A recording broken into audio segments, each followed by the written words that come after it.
বামুন্দিৰ লাহেশ্বৰী চৰত কেইবাগৰাকীও গোপালকৰ গৰু চুৰি শংকাত ভুগিছে স্থানীয় কৃষক ৰাইজ।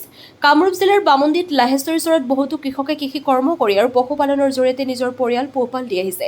আজি কিছু বছৰ ধৰি অঞ্চলটোত কৃষকসকলৰ গোহালিৰ পৰা গৰু চুৰি কৰি নিয়া ঘটনাই কৃষকসকলক শংকাত পেলাইছে। নিশা বামুন্দি মাহকালটোল নিবাসী বাপুৰাম কলিতাৰ 8টা গৰু, ভগৱান কলিতাৰ 2টা গৰু আৰু প্ৰবীণ ঠাকুৰীয়াৰ 2টা গৰু সৰ্বমুঠ 12টা গৰু গোহালিৰ পৰা চুৰি কৰি নিয়া ঘটনাই অঞ্চলটোত চাঞ্চল্যৰ সৃষ্টি কৰিছে। ভুক্তভোগী কৃষকসকলে শুৱালকুছি নদী আৰক্ষী থানাত গৰু চুৰি সন্দৰ্ভত এখন এজাহাৰ দাখিল কৰে। প্ৰশাসনক এই গৰু সিন্ডিকেটৰ লগত জড়িত একাংশ মিয়া আৰু গৰু বেপাৰীৰ ওপৰত চোকা দৃষ্টি ৰাখি অঞ্চলটোত ভুক্তভোগী কৃষকসকলক গৰু চোৰৰ হাতৰ পৰা সুৰক্ষা দিবলৈ দাবী জনায়। হাজোৰ পৰা কমলাকান্ত দাসৰ ৰিপৰ্ট AIN লাইভ।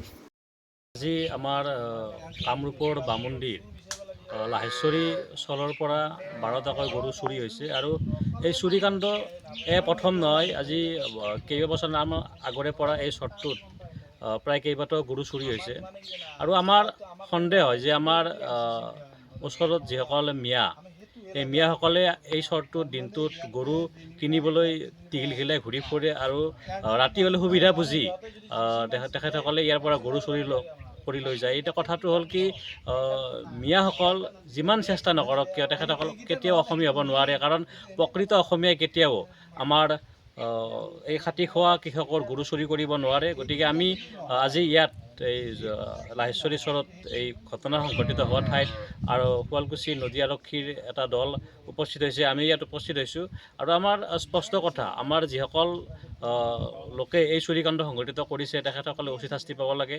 আৰু প্ৰশাসনলৈ আমাৰ অনুৰোধ, যিসকল এই গৰু চিণ্ডিকেটৰ লগত জড়িত লোক তেখেতসকলে উপযুক্ত শাস্তি পাওক। আমি প্ৰশাসনৰ ওচৰতে দাবী উত্থাপন কৰিছোঁ। 8 বছৰমানৰ পৰা আমি ইয়াতে থাকি মাজে সময় 2-4টা গৰু আগৰ পৰাও নি আছে। নি থাকিলি আজি যোৱা ৰাতি কিমান বজাত আমি নাজানো, ৰাতিপুৱা যে আমি আহোঁ, অহাৰ পিছত যে চাওঁ লক্ষ্য কৰোঁতো বহু গৰু নাই। বিচাৰ খিচাৰ কৰিও নাপালোঁ, নাপাই পেলাই এতিয়া দামুৰি থকা গায়ো নিছি কমে প্ৰায় 11জন গৰু। কেইটামান গৰু চুৰ হৈছে? কেইটামান গৰু চুৰ হৈছে? 11টা গৰু 11টা গৰু এতিয়া বৰ্তমান চুৰ হৈছে। কাৰোবাক সন্দেহ কৰিছে নেকি? সন্দেহ মানে আমাৰ স্থানীয় মানুহক সন্দেহ কৰিব লগা নাই। আমাৰ এই যিটো আমাৰ মিয়া, এই মিয়াবিলাক এটা ঘনিষ্ঠ গৰু কিনিবা অহা বেপাৰী চাৱা চিতা কৰা এনেকৈ আহি থাকে। 2-4টা গৰু কিনি নেইও, কিন্তু এতিয়া কোনি নিলা কি কৰিলা সন্দেহটো মিয়াৰ ওপৰতে এতিয়া সাধ্য। প্ৰশাসনক কিবা অনুৰোধ জনাব নেকি? প্ৰশাসনত অনুৰোধ জনাব লাগে আৰু পাৰিলে। কেনেকুৱা অনুৰোধ জনাব? এতিয়া ভগৱান কলিতাৰ গৰু 2টা নিছি, এটা গোটাই বৰ ভাল গাই নিছি, গোটাই লেখত ল'ব লগা। আৰু বাপুৰাম মেধিন নিছি 7টা ভাল গৰু, সিওক এটা ভাল বাচেন্দাৰ গৰু নিছি। আৰু দুখৰ বিষয় 2টা চানা, কেঁচুৱা চানা ৰৈ গৈছি, মাক লৈ গৈছি, মাকক চানা 2টা এতিয়া বেবী আছে, গাখীৰ খাব পোৱা নাই।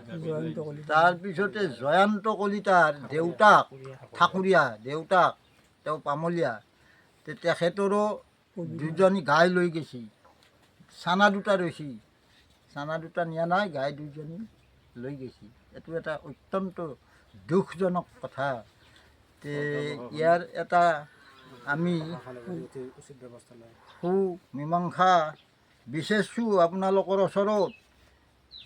কি ব্যৱস্থা দেই, আমিতো আৰু সজা খেতিয়ক, আমি পামত থকা মানুহ, আমি একোৱেই নাজানো।